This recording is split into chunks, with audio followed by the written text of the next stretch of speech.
Well, just when we thought the peace process was dead due to Mr. Trump's recognition of Jerusalem as Israel's capital, it's back in order again. And what I mean by back in order again, it's now being reported by Israel National News that the PA envoy who left Washington in protest over Mr. Trump declaring Jerusalem as Israel's capital, and that he would be moving the embassy from Tel Aviv to Jerusalem, has now returned, and it's a good thing because President Trump, rightfully so, said that he would be shutting down the PA office in Washington and that he was threatening to cut off all aid. Now, whether or not he would have cut off aid is unknown, but we saw what happened with Pakistan now that the Trump administration has declared that they've given away hundreds of millions of dollars to Pakistan over the years, and possibly billions of dollars, and has essentially received nothing in return. He's basically declared that they are a state sponsor of terrorism. So it's not out of the realm of possibility that he would cut off the Palestinian Authority. And frankly, I look for him to do that with many other states who have decided to vote or go against the United States. But getting back to the lead story, the envoy for the PA has come back to the Washington office. And I suspect that the message has been received that the United States will not tolerate these types of moves, especially when they're paying the bills. And I look for many in the UN to see that message and hear that message loud and clear as well.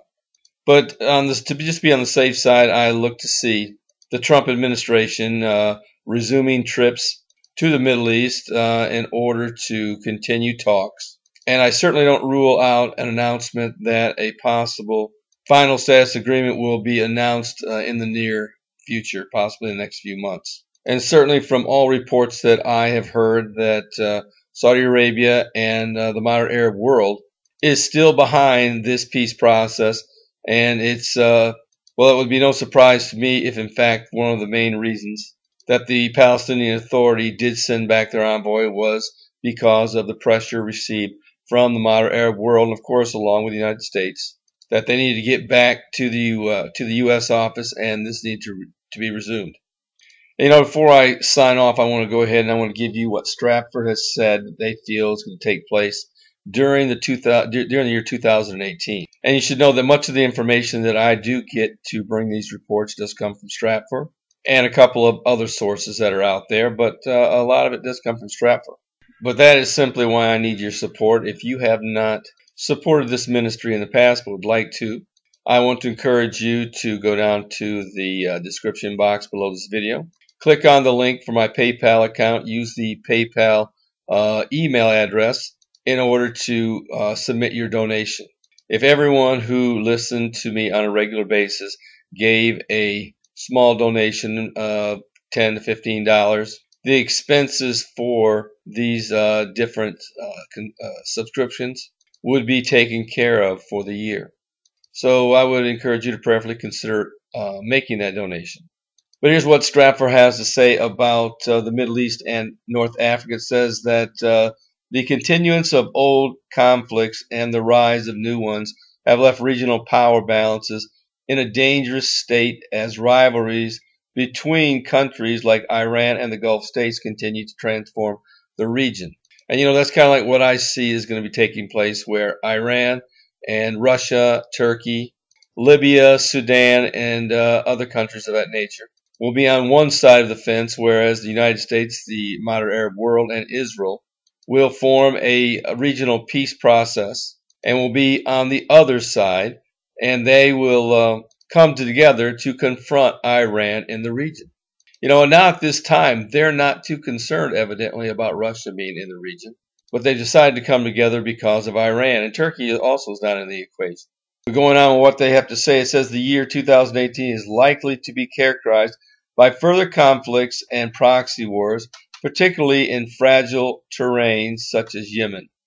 The conflict in Yemen is already a man-made humanitarian crisis that has forced millions of Yemenis into famine under a blockade on foreign aid imposed by the Saudi-led coalition.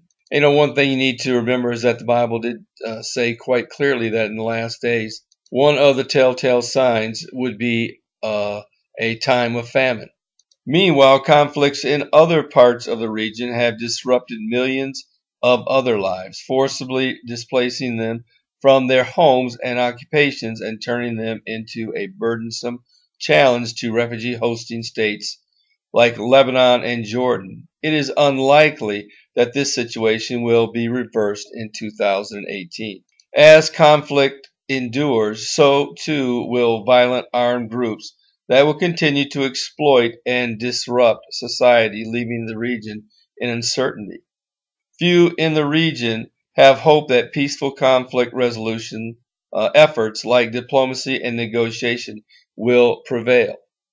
Instead, the region is faced with the certainty that the everyday existence of millions of lives will continue to be vulnerable in 2018. So basically, they see no hope in 2018 of a peace process, but continued conflict and a possible escalation, which they had stated in another part of this article. So they basically see this 2018 as more of a time of war than an actual peace process. And here's another part of the article. It says the future may be just as bleak in it. It is uncertain what form of state will emerge in the bloody countries of the Arab world. In other words, what is happening in Syria and Yemen.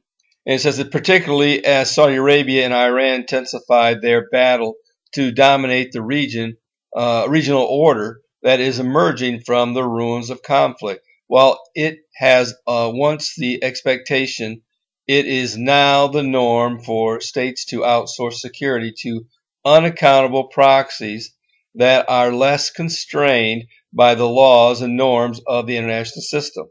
So as you can see and as you can hear that the global intelligence sources don't see a good 2018 for the Middle East. And it looks as though even if there is a peace process, the peace process will not engulf the whole world.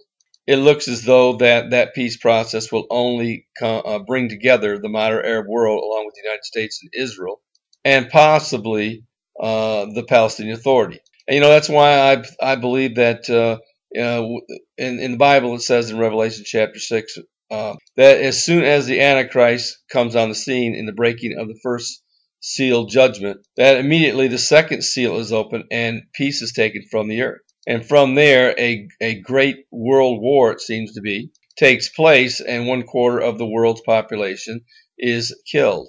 So just about the time that peace does take place, it is my belief that the other half of this coin, like I said, which is Russia, Iran, Turkey, Syria, Hezbollah, Iraq, Libya, and Sudan, just to name a few, will likely come down upon Israel and will try to take over Israel. And I believe this will be the first step at challenging the alliance that the United States has formed, or whoever it is that finally brings this alliance together. But I think that this will be a challenge to that alliance. And, that's the reason why that you find in Ezekiel 38 that Saudi Arabia will protest. As I said in my last report, no other time in history would Saudi Arabia protest to a group of countries coming down upon Israel to attack Israel. But in these last days, Saudi Arabia will protest because they will be in an alliance with Israel, that it will be a protecting alliance. And it's no secret now, even though it is a secret,